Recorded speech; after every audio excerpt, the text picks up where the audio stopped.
En este vídeo les voy a hablar sobre neumonía y más concretamente sobre la neumonía adquirida en la comunidad. Voy a desarrollar varios puntos. Primero hablaré de la clasificación de los distintos tipos de neumonía según el ámbito de adquisición de la misma y a continuación profundizaré más en la neumonía adquirida en la comunidad, estableciendo unas pautas de abordaje comunes en el diagnóstico y tratamiento de la misma. Tomo como guía el protocolo del Minerva de nuestro hospital que trata sobre este tema. La neumonía es una lesión inflamatoria aguda del parénquima pulmonar que se produce como respuesta a la llegada de microorganismos, agentes físicos o químicos a la vía aérea distal. Se puede clasificar según su ámbito de adquisición en, primero, neumonía extrahospitalaria, comunitaria o adquirida en la comunidad, en la que profundizaré más posteriormente, la neumonía intrahospitalaria o nosocomial y la neumonía asociada a asistencia sanitaria. La primera, la adquirida en la comunidad, son aquellas neumonías que se desarrollan en el seno de la población general, en personas inmunocompetentes que no han estado ingresadas en ninguna institución. No es aplicable en el caso de los pacientes con inmunodepresión grave que adquieren una neumonía sin estar ingresados, que pertenecerían al tercer grupo que hemos nombrado. En cuanto a la neumonía nosocomial, aparece en las primeras 72 horas de ingreso en un hospital de agudos o hasta 10 días después del alta, aunque para algunos autores son 14 días post-alta. Todo ello previa exclusión de que la infección no estuviera ya presente o en periodo de incubación. En cuanto a la neumonía asociada a asistencia sanitaria, se da en aquellos pacientes que sin estar ingresados en el hospital por un proceso agudo, están sometidos a un contacto habitual con el medio sanitario. Por ejemplo, hemodiálisis, quimioterapia, cuidados de enfermería a domicilio, institucionalizados en residencias o en centros de crónicos.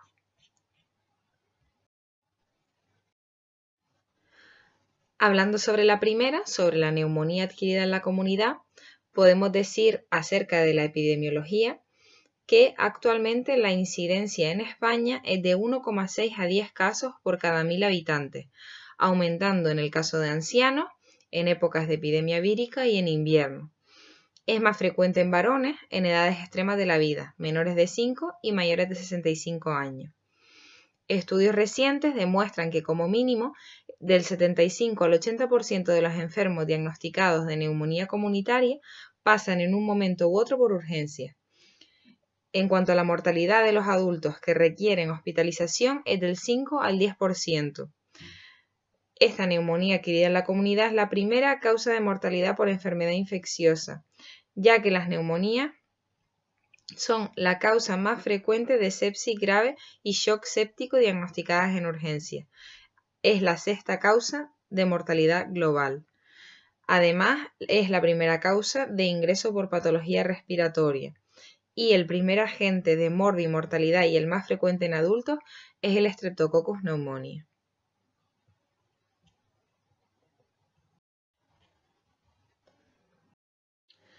En cuanto a la etiología de la neumonía, depende de si es intrahospitalaria o extrahospitalaria. A su vez, dentro del primer grupo, es necesario considerar factores tales como la edad del paciente, la existencia de enfermedades subyacentes, contactos ocupacionales o ciertas características clínicas acompañantes. Como ya dijimos, el microorganismo más frecuente, productor de neumonía, es el Streptococcus pneumoniae. Es de predominio invernal y suele presentar unos síntomas que se engloban dentro de una clínica llamada típica, de la que hablaré posteriormente diferenciando de la atípica. Dentro de esta clínica típica también encontramos al Haemophilus influenzae, que suele darse en fumadores con EPOC y otras enfermedades de base. Dentro de la clínica típica encontramos microorganismos intracelulares como pueden ser el Mycoplasma pneumoniae, que se da en jóvenes sin enfermedades de base y se suele presentar en brotes familiares o comunitarios. También tenemos la Chlamydia pneumoniae, que se da en todos los subgrupos poblacionales sin distinción. La Chlamydia psittaci, que se da en personas que han tenido contacto cercano con aves, en los que se produce la enfermedad conocida como psittacosis. También encontramos la Coxiella burnetii, que se produce más en zonas montañosas y en personas que han tenido contacto con ganado. con la enfermedad consecuente que es la fiebre Q. También tenemos virus que son más frecuentes en obesas, embarazadas, en niños y se suelen presentar como brotes epidémicos. Aparte, su clínica consistirá en síntomas catarrales y cefalea y su radiografía podría presentar un infiltrado multilobular parcheado. En cuanto a la legionela, encontramos que es de predominio estival, sobre todo en verano y otoño y época lluviosa. Se suele dar en ambientes cerrados por contaminación de circuitos de ventilación, en pacientes en tratamiento crónico con corticoides y suele presentarse como brotes epidémicos. Su clínica puede dar cuadros graves con alteraciones neurológicas, gastrointestinales e hiponatremia. En cuanto a la pseudomonas aeruginosa y algunos bacilos gram negativos como la Klebsiella pneumoniae, se suele encontrar sobre todo en pacientes inmunodeprimidos, ya sea por malnutrición, que tengan neutropenia, fibrosis quística, ancianos, SIDA avanzado, también en pacientes con EPOC grave con una FEP sub 1 menor o igual a 30, con bronquiectasia generalizada, que reciben tratamiento con corticoides sistémicos crónicos a alta dosis o antibioterapia de amplio espectro durante más de 3 a 5 días en los últimos 3 meses o más de 4 ciclos en el último año. También está relacionada con la estancia prolongada en UCI y la intubación y haber padecido previamente una colonización por pseudomonas hace que tengan más riesgo.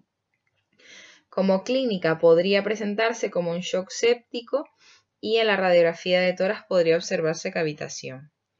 En cuanto a la Staphylococcus aureus, se puede presentar en pacientes con adicción a drogas por vía parenteral, alcoholismo crónico, diabetes mellitus insulino dependiente, hemodiálisis, antibioterapia previa, hospitalización reciente o sobreinfección de una neumonía gripal previa. Suelen consistir en cuadros muy graves con una radiografía con infiltrados bilaterales, cavitaciones y derrame pleural. También puede cursar con bacteriemia. En cuanto a los anaerobios, son típicos de pacientes con alteración del estado de conciencia o de la deglución o con problemas de alcoholismo. En la placa podemos encontrar derrame pleural complicado, empiema o cavitación. Como dije, hablaré más adelante sobre qué se considera clínica típica y atípica. Acerca del diagnóstico podemos decir que se basa fundamentalmente en la historia clínica completa y la exploración física, y debe apoyarse por la radiografía de tórax. En cuanto a la historia clínica, habrá que tener en cuenta factores de riesgo asociados como puede ser EPOC, diabetes mellitus, hepatopatía, antecedentes epidemiológicos como puede ser el contacto con aves o ganado del que hablábamos antes, tratamiento previo con antibióticos y habrá que considerar la forma de instauración y el cuadro clínico. Como ya dije, el cuadro puede ser clínico típico o atípico según los síntomas del paciente y su relación con mayor o menor probabilidad de presentar microorganismos típicos o atípicos. Aún así, en fechas recientes y según la bibliografía actual, la diferenciación entre típica y atípica es controvertida, ya que ciertos microorganismos pueden presentarse de ambas formas, siendo más apropiado clasificar la neumonía adquirida en la comunidad en función de su gravedad con ayuda de escalas de las que hablaré más adelante. En cuanto al cuadro típico, como vimos previamente en la tabla, suele ser debida a bacterias piógenas como Streptococcus pneumoniae, Haemophilus influenzae o Moraxella catarrhalis. Suele cursar con un inicio agudo, fiebre brusca con escalofrío, dolor pleurítico que como sabemos puede simular un dolor torácico punzante pero que se intensifica con la respiración o con la tos. Además, tos productiva con esputo purulento y o herrumbroso, disnea, crepitantes y o soplo tubárico a la auscultación pulmonar, leucocitosis en la analítica sanguínea y una radiografía de tórax que muestra un patrón alveolar con consolidación lobar con broncograma aéreo, que se da a menudo pero no es patognomónico. En cuanto al cuadro atípico, suele ser debido a patógenos intracelulares como Mycoplasma pneumoniae, Chlamydia psittaci y Coxiella burnetii, además de Legionella y virus respiratorio. Su inicio suele ser insidioso y la recuperación posterior más gradual.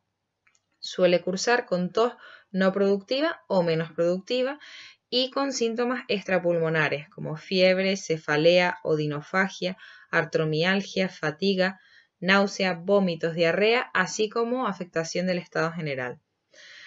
Existen múltiples patrones radiológicos posibles. Podemos encontrar en la radiografía infiltrados múltiples, patrón intersticial. Cabe destacar que en ancianos la forma de presentación puede ser más insidiosa y menos sintomática. En su caso, hay que tener en cuenta que en ocasiones no llegan a presentar fiebre, pero sí que pueden aparecer síndrome confusional y empeoramiento o descompensación de enfermedades subyacentes.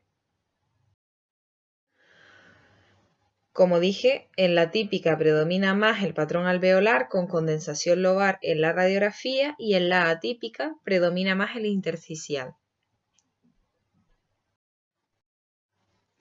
Sobre la exploración física, tendremos que tener en cuenta que habrá que hacer una valoración hemodinámica y respiratoria con medición de constantes, tensión arterial, frecuencia cardíaca, frecuencia respiratoria, saturación de oxígeno mediante pulsioximetría, y habrá que hacer una auscultación pulmonar donde podremos encontrar crepitantes, roncus, soplo tubárico, matidez o disminución del murmullo vesicular en el pulmón afectado. Todos estos signos son menos sensibles y específicos que la radiología. Si hablamos de pruebas complementarias, habrá que solicitar analítica de sangre con hemograma que orienta sobre la gravedad del cuadro, bioquímica que tiene valor pronóstico incluyendo función renal, ionograma, glucosa y urea, también biomarcadores como la PCR y sobre todo si hay sospecha de sepsis grave, habrá que ampliar con función hepática, procalcitonina y coagulación. Habrá que solicitar además una gasometría arterial si la saturación del oxígeno del paciente está por debajo del 92% o si son pacientes con patología pulmonar crónica con sospecha de hipercapnia. Por supuesto, habrá que pedir la radiografía simple de tórax, a ser posible en 2 proyecciones, posterior anterior y lateral, para identificar si hay infiltrado pulmonar. Es obligada su realización en todos los pacientes para establecer el diagnóstico, la localización, la extensión y complicaciones de la neumonía como pueden ser el derrame pleural o la cavitación.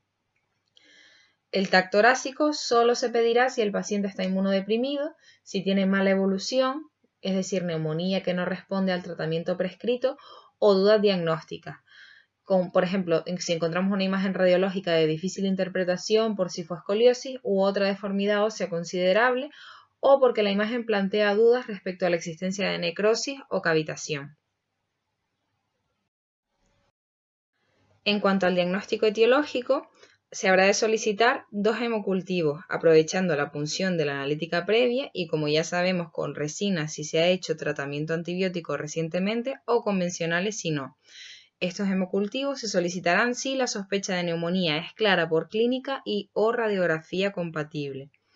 Lo ideal sería poderlos cursar siempre antes de empezar el tratamiento antibiótico. Si el paciente no tiene fiebre, no se ha de esperar a que la tenga.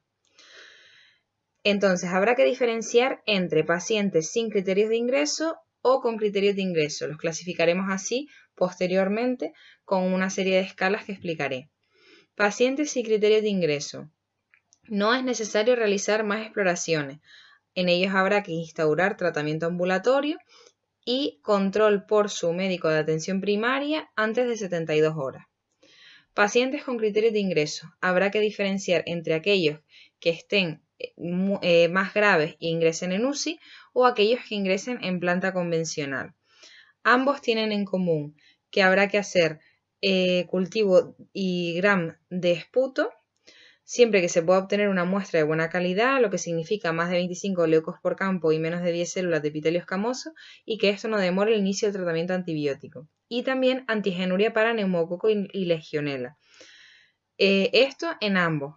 Ahora, en planta, habrá que valorar si hacer toracocentesis y estudio del líquido pleural, célula, bioquímica, pH, gram, cultivo aerobio y anaerobio. Si hay un derrame pleural mayor a 10 milímetros en decúbito lateral o mayor de 50 milímetros medidos en el seno costofrénico posterior en una radiografía lateral. O si hay evolución desfavorable en 48-72 horas de tratamiento antibiótico apropiado. Y en el caso de pacientes de UCI y pacientes graves, se ha de realizar un aspirado traqueal si se procede a intubación orotraqueal.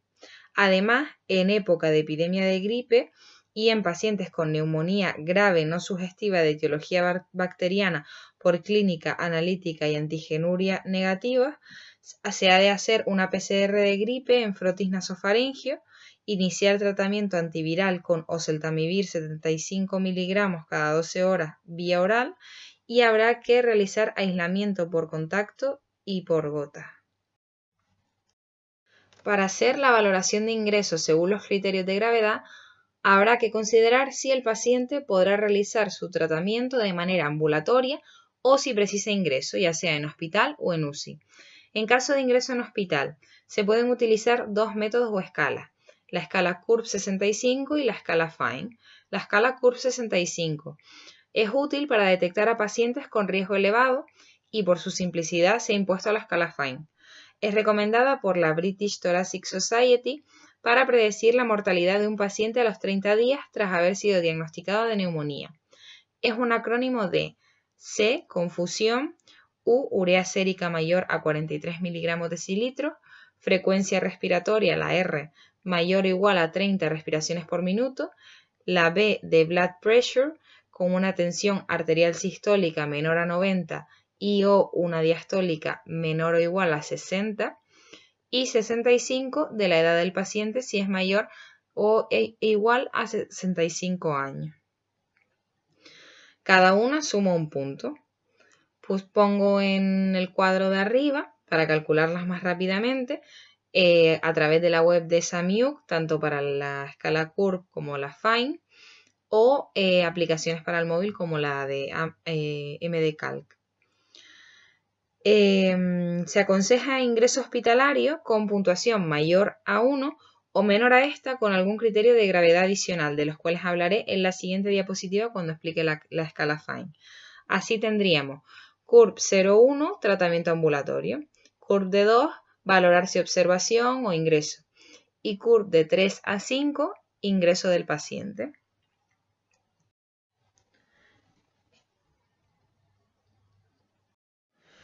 En cuanto a la escala Fine o PSI, Pneumonia Severity Index, también tendríamos que tener en cuenta una serie de factores de riesgo que van sumando una serie de puntos. Factores de riesgo demográficos, como pueden ser hombre o mujer o estar institucionalizado en residencia. Comorbilidades como neoplasia, hepatopatía, insuficiencia cardíaca, enfermedad cerebrovascular o enfermedad renal crónica. Si en la exploración física encontramos alteración del nivel de conciencia, taquipnea con más de 30 respiraciones por minuto, taquicardia mayor de 125 latidos por minuto, una tensión arterial sistólica baja, menor de 90 milímetros de mercurio, y una temperatura menor a 35 grados o mayor a 40. Además, si encontramos en la analítica un pH arterial menor de 7,35, una presión de oxígeno menor a 60 milímetros de mercurio, una urea mayor a 64, sodio menor de 130, glucosa mayor de 250, hematocrito menor de un 30%, o si en la radiografía encontramos derrame pleural. Así tendríamos la clasificación de Fine del 1 al 5, los primeros 1 y 2, tratamiento ambulatorio, el Fine 3 con una puntuación de 71 a 90 puntos, observación versus ingreso, y Fine 4-5 de 91 hacia arriba, pues ingreso. Esta escala detecta correctamente pacientes con bajo riesgo de mortalidad, pero infraestima la gravedad. Por ello hay que tener en cuenta que existen pacientes de bajo riesgo, es decir, Fine 1-2, según las escalas, y que aún así requerirán ingreso. Esto lo podemos valorar con la escala PSI modificada, aplicable a estos pacientes con algún criterio adicional de los siguientes, es decir, Fine 1-2 más insuficiencia respiratoria aguda, una presión de oxígeno menor a 60 milímetros de mercurio o una saturación arterial menor al 90%. Si presenta inestabilidad hemodinámica con criterios de sepsis graves o shock séptico y sospecha de bacteriemia. Si existen enfermedades concomitantes descompensadas, como puede ser una diabetes, una insuficiencia cardíaca o una insuficiencia renal. Si hay afectación radiológica multilobar o bilateral. O en la radiografía encontramos derrame pleural paraneumónico o cavitación. Si el paciente presenta problemática social, incapacidad para tomar el tratamiento vía oral o falta de respuesta a un tratamiento previo a las 72 horas de su inicio. Habría que valorar el ingreso en UCI según los criterios ATS, American Thoracic Society, o ITSA, Infectious Diseases Society of America, si el paciente cumpliera un criterio mayor o 3 o más criterios menores. Entre los criterios mayores, shock séptico que requiere de tratamiento con vasopresores o insuficiencia respiratoria aguda que requiere intubación y ventilación mecánica. Entre los criterios menores, frecuencia respiratoria mayor o igual a 30 respiraciones por minuto, una presión de oxígeno partido FiO2 menor o igual a 250, si el paciente presentara confusión, desorientación, si hay una afectación multilobar en la radiografía, si presenta hipotensión que requiere fluidoterapia agresiva, una urea mayor o igual a 43, leucopenia menor a 4000, trombopenia menor a 100.000 o hipotermia con una temperatura menor a 36 grados.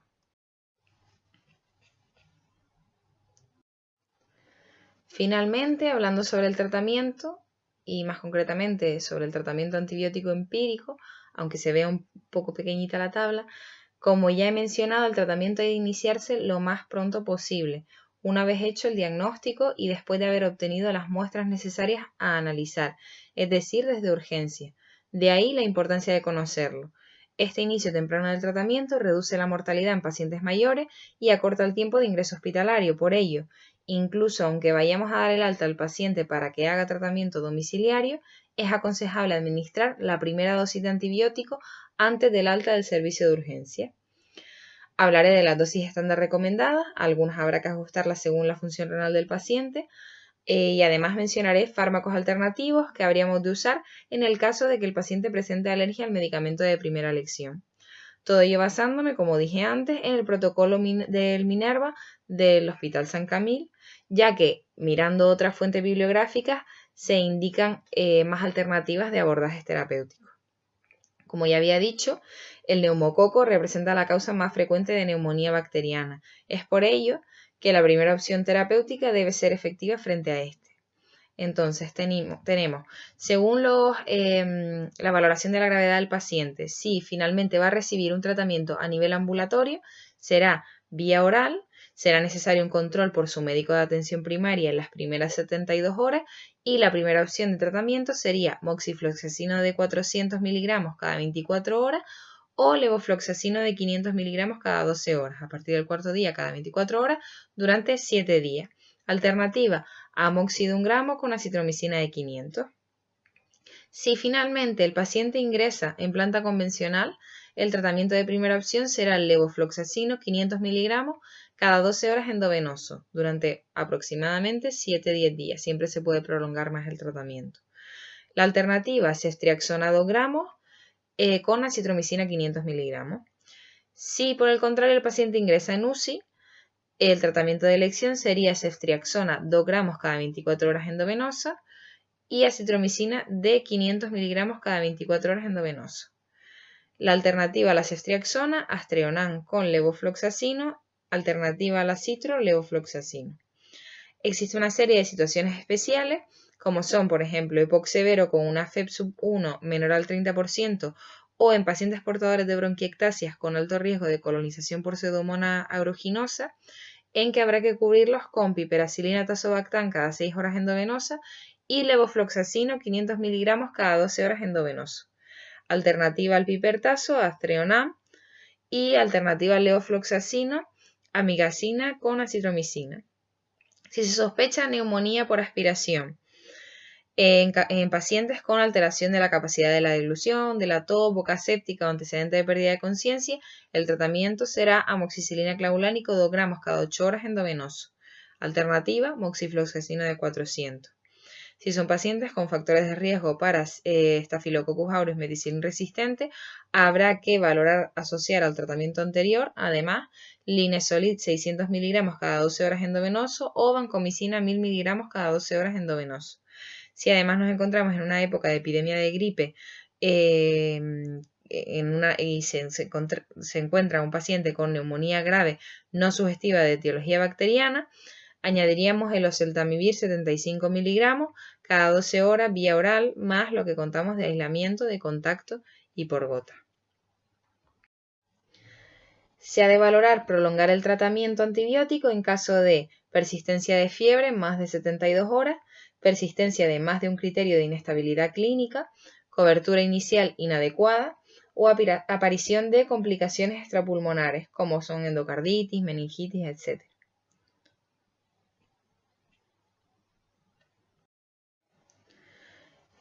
Finalmente, habrá que proporcionar al paciente una serie de medidas de soporte que forman también parte del tratamiento, todo esto mientras el paciente permanezca en urgencia o ingrese. Consistirá esto en reposo relativo, control de constantes vitales por turnos, control de ingesta, diuresis, dieta según características clínicas, antitérmicos si precisa por fiebre, analgésicos si precisa, sueroterapia según necesidades y patología de base, heparina de bajo peso molecular según el peso y factores de riesgo subcutánea, broncodilatadores o corticoterapia si precisa, oxigenoterapia con gafas nasales o Ventimás con el fin de mantener la presión de oxígeno superior a 60 milímetros de mercurio o una saturación de oxígeno superior al 90%. Y finalmente habrá que valorar la necesidad de ventilación mecánica, que encontramos ventilación mecánica no invasiva, indicada en el caso de EPOC y neumonía adquirida en la comunidad grave con fracaso respiratorio agudo o con insuficiencia respiratoria hipoxémica.